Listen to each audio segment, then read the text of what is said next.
गुंजन हमारे मोहल्ले की सबसे सुंदर लड़की है। मैं उसकी बोले की मिठास, उसके लहकते बहकते बदन और सूर्य की किरणों में नहा रहे उसके यौवन का वर्णन करके आपकी पत्रिका का एक पन्ना भरना नहीं चाहता, क्योंकि गुंजन के बारे में कहने को और भी बहुत कुछ है। हाँ, इतना अवश्य कहूँगा कि इस लड़की ने मुझे डस सा लिया है, और यही इसी का प्रभाव है कि जाड़ा हो या गर्मी, वर्षा हो या पतझड़, मेरा यही प्रयास रहता है कि मैं समाचार पत्र देखने, फूलों को पानी देने या किसी और काम से प्रातः 7 बजे अपने द्वार पर खड़ा रहूं, जब गुंजन उधर से गुजरती है। जिस दिन इस क्रिया में विघ्न पड़ जाए, उस दिन दफ्तर में बैठे बैठे मुझे यूं अनुभव होता है मानो अफीम की आदि किसी व्यक्ति ने उस रोज गोली ना खाई हो। हालांकि मुझे उस युक्ति से कुछ लेना देना नहीं है, बस एक मानसिक लगाव सा हो गया है। प्रातः 7 बजे जब वह लंबी डोरी वाले चमड़े का बैग कांधे से लटकाए, साड़ी की सलवटें ठीक करती और अपने घुंघराले केसों को कंधे पर झटकती, बस पकड़ने के लिए मेरे मकान के सामने से गुजरती है, तो मानो एक छोटा सा भूचाल आ जाता है। संभव है कि गली के और लोग भी उसी समय अपनी खिड़कियों से चोरी छुपे उसे देखते हों, किंतु बहुत से लोग ऐसी बातें छिपाए रखते हैं जो मैंने आपसे कह दी। गुंजन एक पब्लिक स्कूल में टीचर है। स्कूल की बस निश्चित समय पर जाती है। एक बात जो मैं समझ नहीं पाया वह यह है कि इस आयु में तो यौवन ही यौवन का श्रृंगार होता है, फिर उसे इतना सज संवर कर निकलने की क्या आवश्यकता होती है। प्रत्येक दिन एक नया रंग, जूते से बिंदिया तक उसे घेरे रहता है। प्रत्येक फूलों को अपनी सुगंध तथा सुंदरता के प्रदर्शन का पूरा अधिकार है। इसलिए किसी को गुंजन के बन संवर कर निकलने पर कोई आपत्ति नहीं हो सकती। और यह बात भी है कि यदि अजीब सी भौड़ी शक्लें, उल्टे सीधे चेहरे, नाना प्रकार की केस और वेशभूषा में दिन भर वातावरण को दूषित करते रहते हैं, तो गुंजन की अदाओं, उसकी इस चाल पर तो कोई आपत्ति होनी ही नहीं चाहिए, बल्कि प्रसन्नता होनी चाहिए। गुंजन से मेरा कोई निजी परिचय नहीं है। संभव है वह मुझे जानती हो, क्योंकि उसके पिता दीनदयाल जानते थे कि मैं कोयला मंत्रालय में काम करता हूँ। दीनानाथ का ईंटों का व्यापार है। एक बार मेरी कोशिश से उन्हें कोयले की एक गाड़ी का परमिट उस समय मिला था, जब उन्हें कोयले की बड़ी आवश्यकता थी। उनके भट्ठे लगे हुए थे, वर्षा आने वाली थी और कोयला ना मिलता तो उनका व्यापार चौपट हो जाता। कुछ दिनों के पश्चात दीनानाथ और उनकी पत्नी शांता मेरा धन्यवाद करने के लिए हमारे घर आए थे। कुछ मिठाई और फल दे गए थे। उस दिन शांता मुझसे बहुत प्रभावित हुई थी। बेशक उसकी मेरी पत्नी से अच्छी जान पहचान थी, किंतु उस दिन वह मेरे पास भी कुछ देर बैठी रही। संयोग ऐसा हुआ कि उस समय मैं हस्तरेखा की एक किताब देख रहा था। शांता पुस्तक में बने हाथ के चित्रों को देखकर कहने लगी, भाई साहब, क्या आपको हस्तरेखाओं का भी ज्ञान है? यूं ही थोड़ी बहुत जानकारी किताबें देखते देखते हो गई है। आप किसी दिन इनका हाथ भी देखें। क्या कारण है कि लगातार 4 वर्ष से इन्हें व्यापार में घाटा पड़ रहा है। हम तो गुंजन के हाथ भी पीले नहीं करा पा रहे हैं। मैंने पुस्तक रख दी और कहा, शांता जी, इन किताबों में क्या रखा है? मनुष्य का भाग्य उसकी मुट्ठी में होता है, लकीरों में नहीं। भाई साहब, मैं आपसे सहमत नहीं। दीनानाथ कह रहे थे, मनुष्य का कार्य तो कर्तव्य करते जमा है, किंतु जब प्रत्येक कदम ही उल्टा पड़े एवं प्रत्येक क्रिया की प्रतिक्रिया उल्टी हो जाए, तो वह इसे भाग्य कहने पर यदि इस बार भी आप कोयला न दिलवाते तो हमारा भट्टा बैठ गया होता और हम मकान बेचने पर मजबूर हो जाते। इस भेंट के पश्चात दीनानाथ और शांता से हमारी जान पहचान बढ़ती गई। मैंने कई बार शांता को गली में अपनी पत्नी के साथ बातें करते हुए देखा, किंतु मैंने कभी भी नहीं सोचा था कि एक दिन गुंजन भी हमारे यहाँ आएगी। रविवार का दिन था। मैं कुछ फाइलें काम करने के लिए घर ले आया था खिड़की खोले इन फाइलों पर काम कर रहा था कि मेरी पत्नी गुंजन को साथ लिए मेरे पास आई और कहने लगी, आप नित उटपटांग प्रकार के लोगों के हाथ देखते रहते हैं, आज गुंजन का हाथ भी देखिए। आज प्रातः शांताजी मंदिर में मुझे मिली थी, बेचारी बहुत परेशान दिखाई देती थी। कहने लगी, आप भाई साहब से कहें गुंजन का हाथ भी देखें, संभवतः है कुछ पता चले कि भगवान मेरी प्रार्थना कब स्वीकार करेंगे। गुंजन अपने गुलाब की पंखुड़ी जैसी हथेली मेरे सामने रखी मेज पर खोले बैठी थी, जिसे मैं हाथ लगाने से झिझक रहा था।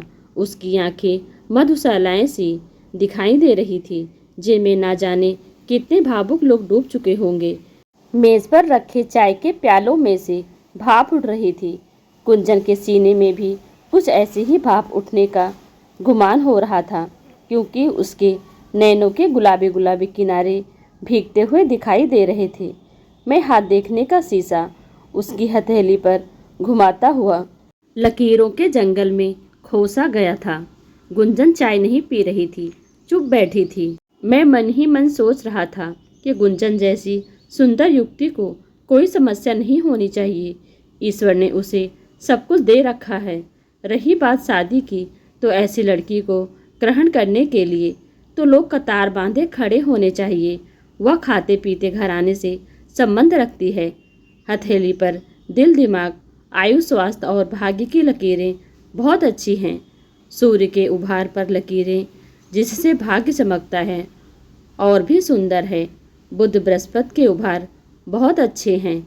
शनि का उभार भी दबा हुआ है और उससे होती हुई कोई रेखा दिमाग, दिल या जीवन रेखा से भी नहीं टकराती। मस्तिष्क की लकीर भी न कहीं टूटी है, न वीनस के उभार पर गई है। तो इस लड़की के लिए कोई समस्या खड़ी हो, फिर इसके माता पिता इसके लिए परेशान क्यों हैं? इसलिए मैंने गुंजन से पूछना ही उचित समझा। गुंजन, तुम ही कहो, समस्या क्या है? वह कुछ मुस्कुराई और कहने लगी, अंकल, कोई विशेष बात तो नहीं है। यह बताएं कि मेरे घर के लोग मुझे अशुभ या मनहूस क्यों समझते हैं? गत 3-4 वर्षों से तो मैं मानो इस घर पर बोझ बन गई हूँ, जिसे वे कहीं न कहीं उतारना चाहते हैं। मेरे पिता तो यह समझने लगे हैं कि उनको जो भी कठिनाई आ रही है वो मेरे कारण ही है। नहीं गुंजन, तुम्हारे हाथ की लकीरों में तो ऐसी कोई बात नहीं दिखाई देती। तुम जहाँ भी जाती हो तुम्हें मान सम्मान मिलता होगा, लोग तुम्हारी ओर झुकते होंगे। तुम्हारे मित्र अधिक और शत्रु शायद ही कोई होगा। नेकी और नेक दिली तुम्हारे स्वभाव में है। जीवन के आरंभ से अंत तक तुम्हें कोई आर्थिक कठिनाई नहीं आएगी। इसलिए मैं समझ नहीं सका कि दीनानाथ और शांता बहन तुम्हें अशुभ क्यों समझते हैं। शायद इस कारण कि मैं 25 वर्ष की हो चुकी हूँ और अभी मेरी शादी नहीं हो पाई, किंतु तुम्हारे हाथ में तो ऐसा कोई संकेत नहीं जिससे पता चले कि तुम्हारी शादी में कोई विघ्न पड़ सकती है। इसका एक कारण हो सकता है अंकल कि मेरे माता पिता जिस प्रकार से मेरी शादी करना चाहते हैं उस प्रकार के साधन उनके पास नहीं है। जैसा दूल्हा वे चाहते हैं वैसा उन्हें मिल नहीं रहा। गत कुछ वर्षों से पिताजी के साधन बढ़ने की अपेक्षा कम हुए हैं और जिस प्रकार की शादी मैं चाहती हूँ वह संभव नहीं हो रही। तुम किस प्रकार की शादी चाहती हो? मैंने पूछा। दौलत की नहीं, दिल की। मैंने शीशा उठाकर फिर गुंजन की हथेली की छानबीन की।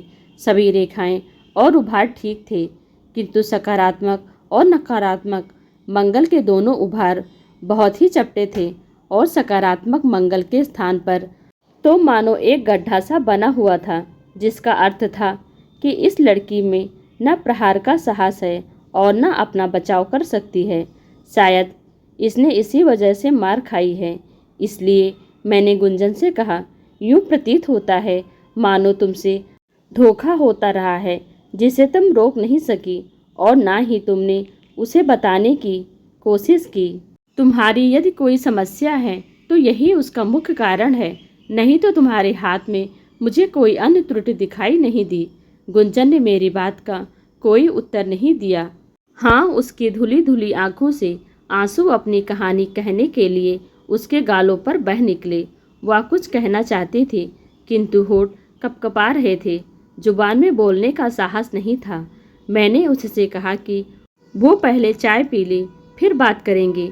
कुछ क्षण के पश्चात उसके मस्तिष्क पर छाए हुए बादल उसके नैनों द्वारा बरसकर चले गए थे। पलकें अभी भी भीगी हुई थी, किंतु सीने का ज्वार भाटा थम गया था। मैंने कहा, गुंजन, साहस से काम लो। जो कुछ तुम्हारे मस्तिष्क में है उसे थूक दो। सीने से भरा विष उगल देने से तुम्हें राहत मिलेगी, और यदि यह कोई भेद है तो सच जानो, वह कभी तुम्हारे माता पिता तक नहीं पहुँचेगा। गुंजन ने अपने कंधों पर बिखरे बालों में उंगलियों से कंघी की और धीरे धीरे किसी लिपटे हुए फीते की भांति खुलने लगी। कुमार अंकल, वैसे कोई समस्या तो नहीं है। मेरी एक आधा भूल से अड़चन अवश्य उत्पन्न हुई है। एक लड़का भूषण बीएड में मेरा सहपाठी था। वह मेरे बहुत निकट आ गया था। मुझे भी उसमें कोई कमी नहीं दिखाई दी, सिवाय इसके कि वह किसी धनी बाप का बेटा नहीं था। मैंने सोचा था कि यदि मेरे माता पिता ने मेरी पसंद पूछे तो मैं भूषण का नाम ही लूँगी। परीक्षा के दिनों में उसकी माँ बीमार हो गई, जिसके ऑपरेशन के लिए उन लोगों के पास पैसा नहीं था। उसने मुझसे सहायता मांगी और मैंने भूषण से अपनी निष्ठा प्रकट करने के लिए उसे 2 बार 15-15 हजार रुपये दे दिए। यह वह राशि थी जो मैंने जमा कर रखी थी, किंतु न भूषण की माँ बच सकी और न उसने मुझे राशि लौटाई। यहाँ तक कि वह कॉलेज छोड़कर ही चला गया। मेरे माता पिता को पता चला कि मेरे पास जितना पैसा है, किंतु मैं उसे कुछ बता नहीं सकती थी। इस कमी को पूरा करने के लिए मैंने परीक्षा के पश्चात नौकरी कर ली, ताकि अपने खाते में कुछ जमा करके अपने भेद को छिपाए रख सकूं। इस बीच माँ ने 2-3 लड़के बताए जो बहुत अमीर परिवार से थे, किंतु वह व्यापारी किस्म के लोग थे, जिन्हें शिक्षा, ज्ञान तथा सुंदरता से अधिक लेन देन में रुचि थी। माता पिता मुझसे प्रत्येक बार पूछती, गुंजन, 30-40 हजार तो तुम्हारे खाते में भी होंगे, और मैं हर बार उस लड़के को ही नापसंद कर देती।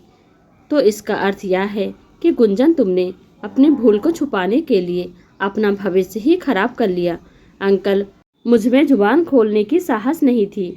इसके साथ मन में अभी तक आशा की डोर लटक रही थी कि संभव है भूषण जब मुंह दिखाने योग्य हो जाए तो यहाँ लौट आएगा। वह तो मुझ पर एक भौरे की भांति मड़राया करता था। यह तो अभी तक नहीं हो पाया है। इस बीच एक और विस्फोटक हो गया। वह क्या उसका भी तुम्हारे माता पिता को पता नहीं? थोड़ा बहुत पता है। मेरे स्कूल की प्रिंसिपल श्रीमती नैयर का भाई रंजन मध्य प्रदेश में फॉरेस्ट ऑफिसर है। एक दिन वह स्कूल आया, मेरी ओर देखता रहा, फिर वह रोज ही स्कूल आने लगा। मुझे उसकी नज़रों में वासना के तीर से तैरते दिखाई देते थे। मुझे उसके सामने खड़े होने में बहुत संकोच होता था, किंतु वह तो अपनी बहन से मिलने आता था और किसी न किसी बहाने बाहर या बहन के कार्यालय में मुझसे बातें करने का प्रयत्न करता था। एक दिन श्रीमती नैयर के बेटे का जन्मदिन था। उन्होंने मुझे भी बुलाया था। रंजन भी वहीं आया हुआ था और पार्टी का प्रबंध कर रहा था। फिर वह मेरी ओर ही देखे चले जा रहा था। अन्य अतिथियों के सामने मुझे बहुत बुरा लग रहा था, किंतु वह मेरी ओर ही देखता चला जा रहा था। मैं उबकर हाथ मुंह धोने के बहाने दूसरे कमरे में चली गई।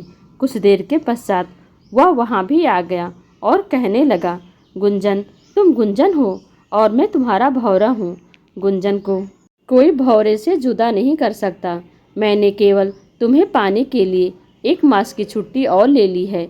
मैं तुम्हारे माता पिता से मिलना चाहता हूँ, किंतु मेरी शादी का कोई विचार नहीं है, परंतु मेरा तो है। उसने द्वार बंद करते हुए कहा। फिर मेरे दोनों हाथ पकड़कर चूम लिए। मैंने हाथ छुड़ाए तो उसने मेरी बाहें मरोड़ दी। मैंने भागना चाहा तो उसने मेरी साड़ी खींच ली। मेरा ब्लाउज फट गया। इसी संघर्ष में एक ड्रेसिंग टेबल उलट गई, खिड़की का शीशा टूट गया। श्रीमती अय्यर भागी भागी आई और बोली, रंजन, यह क्या हो रहा है?